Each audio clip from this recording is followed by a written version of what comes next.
Covid ಹಗರಣವನ್ನ ಅರ್ಧದಲ್ಲೇ ಕೈ ಬಿಡುತ್ತಾ ರಾಜ್ಯ ಸರ್ಕಾರ. ತಪ್ಪಿತಸ್ಥರ ವಿರುದ್ಧ ಕ್ರಮ ಕೈಗೊಳ್ಳದೆ ಸೈಲೆಂಟ್ ಆಗ್ಬಿಡುತ್ತಾ? ಈಗಾಗಲೇ ಸರ್ಕಾರಕ್ಕೆ ಮಧ್ಯಂತರ ವರದಿಯನ್ನ ನಿವೃತ್ತ ನ್ಯಾಯಮೂರ್ತಿ ಆಗಿರುವಂತ ಕುನ್ನಾ ಅವರು ಸಲ್ಲಿಕೆ ಮಾಡಿದ್ದಾರೆ. ಆದ್ರೀಗ ಇದಕ್ಕೆ ಸಂಬಂಧಪಟ್ಟಂತೆ ಸರ್ಕಾರ ಕ್ರಮವನ್ನ ಕೈಗೊಳ್ಳೋದಿಲ್ವಾ? ಈ ವಿಚಾರದಲ್ಲಿ ಸೈಲೆಂಟ್ ಆಗ್ಬಿಡುತ್ತಾ? ಮೌನಕ್ಕೆ ಶರಣಾಗುತ್ತಾ ರಾಜ್ಯ ಸರ್ಕಾರ? ಹಗರಣಗಳ ಬಗ್ಗೆ ಉಲ್ಲೇಖ ಮಾಡಲಾಗಿದೆ ಈಗಾಗಲೇ ಈ ಮಧ್ಯಂತರ ವರದಿಯಲ್ಲಿ. ಅಂದ್ರೆ ಕೋವಿಡ್ ಸಂದರ್ಭದಲ್ಲಿ ಏನೆಲ್ಲ ಹಗರಣಗಳಾಗಿತ್ತು, ಯಾರೆಲ್ಲ ಈ ಹಗರಣದಲ್ಲಿ ಇದ್ರು ಅಂತ ಉಲ್ಲೇಖ ಮಾಡಿದ್ದಾರೆ. ಕ್ಯಾಬಿನೆಟ್ನಲ್ಲಿ ಈ ಬಗ್ಗೆ ಈಗಾಗಲೇ ಚರ್ಚೆಯನ್ನು ಕೂಡ ಮಾಡಿದ್ದಾರೆ ಸಚಿವರು. ಹಾಗಿದ್ರೂ ಕೂಡ ವರದಿ ಪರಿಶೀಲನೆಗೆ ಹಿರಿಯ ಅಧಿಕಾರಿಗಳಿಗೆ ಜವಾಬ್ದಾರಿಯನ್ನ ಸರ್ಕಾರ ನೀಡಿದೆ.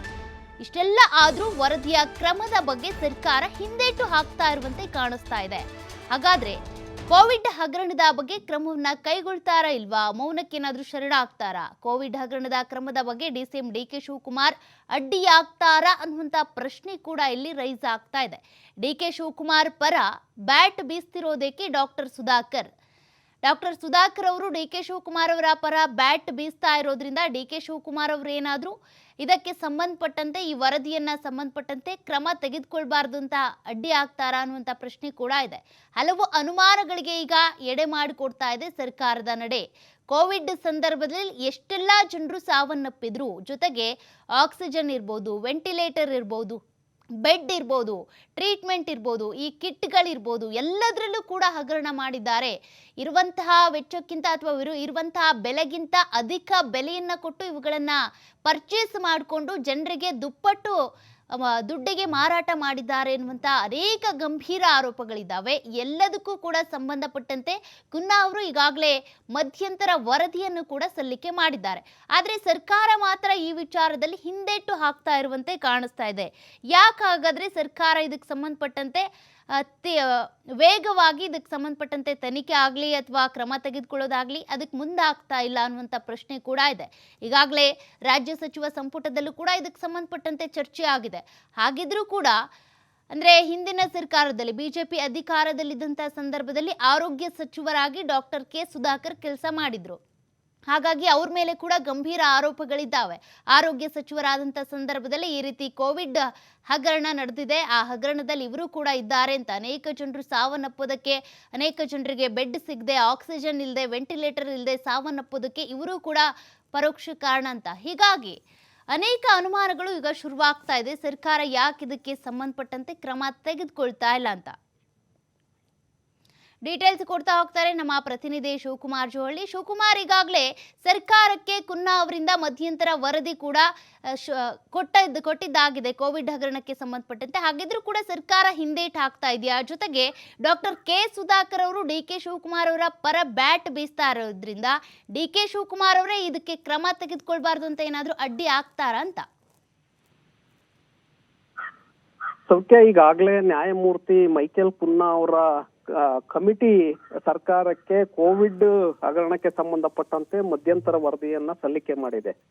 ಈಗ ಸರ್ಕಾರ ಮೊನ್ನೆ ನಡೆದಂತಹ ಸಚಿವ ಸಂಪುಟ ಸಭೆಯಲ್ಲೂ ಕೂಡ ಸುದೀರ್ಘವಾಗಿ ಅದನ್ನ ಚರ್ಚೆ ಮಾಡಿದೆ. ನಂತರ ಆ ವರದಿಯಲ್ಲಿರುವಂತಹ ಅಂಶಗಳೇನು ಮತ್ತೆ ಶಿಫಾರಸುಗಳನ್ನ ಏನ್ ಮಾಡಲಾಗಿದೆ, ಅದರಲ್ಲಿ ಯಾರ ಮೇಲೆ ಆರೋಪಗಳಿದೆ, ಇದರ ಬಗ್ಗೆ ಸಂಪೂರ್ಣವಾಗಿ ಪರಿಶೀಲನೆಯನ್ನ ಮಾಡಿ ನಮ್ಗೆ 1 ತಿಂಗಳ ಒಳಗೆ ವರದಿಯನ್ನ ಸಲ್ಲಿಕೆ ಮಾಡಬೇಕು ಅಂತೇಳಿ ಸಂಪುಟ ಕೂಡ ಒಪ್ಪಿಗೆಯನ್ನ ಕೊಟ್ಟಿದೆ. ಅತೀಕ್ ಅವರ ಹಿರಿಯ IAS ಅಧಿಕಾರಿ ಅತೀಕ್ ಅವರ ನೇತೃತ್ವದ ಅಧಿಕಾರಿಗಳ ತಂಡಕ್ಕೆ ಆ ಜವಾಬ್ದಾರಿಯನ್ನ ಕೊಟ್ಟಿದೆ. ಅಧಿಕಾರಿಗಳು ಈಗ ವರದಿಯನ್ನ ಪರಿಶೀಲನೆ ಮಾಡ್ಬೇಕಾಗತ್ತೆ, ನಂತರ ಅದನ್ನ ಮತ್ತೆ ಸರ್ಕಾರ ಕ್ಯಾಬಿನೆಟ್ ಮುಂದೆ ಇಡಬೇಕಾಗತ್ತೆ. ಸೊ ಈ ಮತ್ತೊಂದು ಕಡೆ ನಿನ್ನೆ ಮಾಜಿ ಸಚಿವರಾಗಿರುವಂತಹ ಡಾಕ್ಟರ್ ಸುಧಾಕರ್ ಅವರ ಹೇಳಿಕೆಗಳು ಮತ್ತೆ DCM DK ಶಿವಕುಮಾರ್ ಅವರ ಬಗ್ಗೆ ಅವರು ಮಾತನಾಡಿರುವಂತ ಹೇಳಿಕೆಗಳನ್ನ ಗಮನಿಸಿದಾಗ ಎಲ್ಲೋ ಒಂದು ಕಡೆ ಕೋವಿಡ್ ಮಧ್ಯಂತರ ವರದಿಯನ್ನ ಮುಚ್ಚಿ ಹಾಕುವಂತ ಪ್ರಯತ್ನಗಳೇನಾದ್ರೂ ತೆರೆಮರೆಯಲ್ಲಿ ನಡೀತಾ ಇದೆಯಾ ಅನ್ನುವಂತಹ ಅನುಮಾನಗಳು ಈಗ ಸಾರ್ವಜನಿಕರಲ್ಲಿ ಬರ್ತಾ ಇದೆ. ಯಾಕಂದ್ರೆ ಅದರಲ್ಲಿ ಸಾಕಷ್ಟು ಆರೋಪಗಳು ಹಿಂದೆ ಬಿಜೆಪಿ ಸರ್ಕಾರದ ಅವಧಿಯಲ್ಲಿ ಆಗಿದ್ದಂತಹ ಹಗರಣ. ಆ ಸಂದರ್ಭದಲ್ಲಿ ಸುಧಾಕರ್ ಶ್ರೀರಾಮುಲು ಅವರು ಆರೋಗ್ಯ ಸಚಿವರಾಗಿದ್ರು, ಜೊತೆಗೆ ವೈದ್ಯಕೀಯ ಶಿಕ್ಷಣ ಸಚಿವರು ಕೂಡ ಆಗಿದ್ರು. PPE ಕಿಟ್ ಖರೀದಿ ಇರ್ಬೋದು, ಗ್ಲೌಸ್, ಮಾಸ್ಕ್ ಹಾಗೆ ವೆಂಟಿಲೇಟರ್ ಗಳ ಖರೀದಿಯಲ್ಲಿ 2 ಪಟ್ಟು, 3 ಪಟ್ಟು, 4 ಪಟ್ಟುಗಳ ದರಕ್ಕೆ ಸರ್ಕಾರ ಆಗ ಖರೀದಿಯನ್ನ ಮಾಡಿದೆ ಅನ್ನುವಂತಹ ಆರೋಪಗಳು ಎದುರಾಗಿತ್ತು. ಸುಮಾರು 2,500 ಕೋಟಿ ರೂಪಾಯಿಗಳ ಲುಕ್ಸಾನ್ ಆಗಿದೆ, ಸಾರ್ವಜನಿಕರ ತೆರಿಗೆ ಹಣ ಲುಕ್ಸಾನ್ ಆಗಿದೆ ಅನ್ನುವಂತಹ ಆರೋಪಗಳನ್ನ ಪ್ರತಿಪಕ್ಷ ನಾಯಕರಾಗಿದ್ದಂತ ಸಿದ್ದರಾಮಯ್ಯ ಆ ಸಂದರ್ಭದಲ್ಲಿ ಮಾಡಿದ್ರು.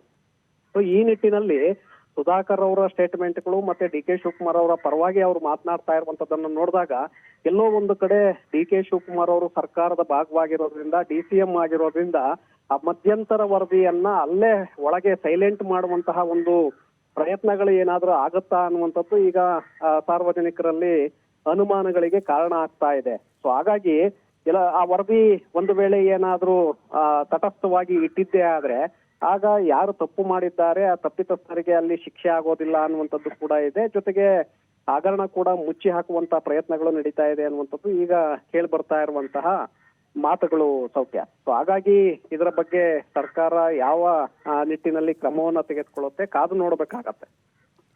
ಥ್ಯಾಂಕ್ ಯು ಶಿವು ಡೀಟೇಲ್ಸ್ಗೆ. ಈಗಾಗಲೇ ಕೋವಿಡ್ ಹಗರಣಕ್ಕೆ ಸಂಬಂಧಪಟ್ಟಂತೆ ಕುನ್ನಾ ಅವರು ಮಧ್ಯಂತರ ವರದಿಯನ್ನ ಸಲ್ಲಿಕೆ ಮಾಡಿದ್ದಾರೆ. ಇದಕ್ಕೆ ಸಂಬಂಧಿಸಿದಂತೆ ಸರ್ಕಾರ ಇದನ್ನ ಗಂಭೀರವಾಗಿ ತೆಗೆದುಕೊಳ್ಳುತ್ತೆ, ಇದನ್ನೇ ಬಿಜೆಪಿಯ ವಿರುದ್ಧವಾಗಿ ಅಸ್ತ್ರವಾಗಿ ಬಳಕೆ ಮಾಡಿಕೊಳ್ಳುತ್ತೆ ಅಂತ ಎಲ್ಲರೂ ಕೂಡ ಊಹಿಸಿದ್ರು. ಆದ್ರೀಗ ಇದಕ್ಕೆ ಸಂಬಂಧಪಟ್ಟಂತೆ ರಾಜ್ಯ ಸಚಿವ ಸಂಪುಟದಲ್ಲಿ ಚರ್ಚೆ ಆಗಿದೆ. ಇದಕ್ಕೆ ಸಂಬಂಧಿಸಿದಂತೆ ಸಚಿವರು ಕೂಡ ನಿರ್ಣಯವನ್ನ ತೆಗೆದುಕೊಂಡಿದ್ದಾರೆ ಒಕ್ಕೊರಲಿನಿಂದ. ಇದರ ವಿರುದ್ಧ ಹೋರಾಡಲೇಬೇಕು, ಜೊತೆಗೆ ಬಿಜೆಪಿ ನಾಯಕರ ವಿರುದ್ಧ ಯಾರ್ಯಾರೆಲ್ಲ ಕೂಡ ಈ ಹಗರಣದಲ್ಲಿ ಪಾಲ್ಗೊಂಡಿದ್ರು ಅವರ ವಿರುದ್ಧ ಕಂಪ್ಲೇಂಟ್ ದಾಖಲಾಗಬೇಕು, ಅವರ ವಿರುದ್ಧ ತನಿಖೆ ಆಗಬೇಕು ಅಂತ. ಹಾಗಿದ್ರೂ ಕೂಡ ಈ ಒಂದು ಕ್ರಮವನ್ನ ತೆಗೆದುಕೊಳ್ಳೋದಕ್ಕೆ ರಾಜ್ಯ ಸರ್ಕಾರ ಯಾಕೆ ಹಿಂದೇಟನ್ನ ಹಾಕ್ತಾ ಇದೆ? ಡಿ ಕೆ ಶಿವಕುಮಾರ್ ಅವರು ಇದಕ್ಕೆ ಸಂಬಂಧಪಟ್ಟಂತೆ ಏನಾದರೂ ಹಿಂದೇಟು ಹಾಕ್ತಾ ಇದ್ದಾರಾ? ತನಿಖೆ ಆಗೋದು ಬೇಡ ಅಂತ ಏನಾದರೂ ಹೇಳ್ತಿದ್ದಾರಾ? ಸದ್ಯಕ್ಕೆ ಇಂತಹ ಪ್ರಶ್ನೆಗಳು ಕೂಡ ಸಹಜವಾಗಿಯೇ ಮೂಡ್ತಿದ್ದಾವೆ.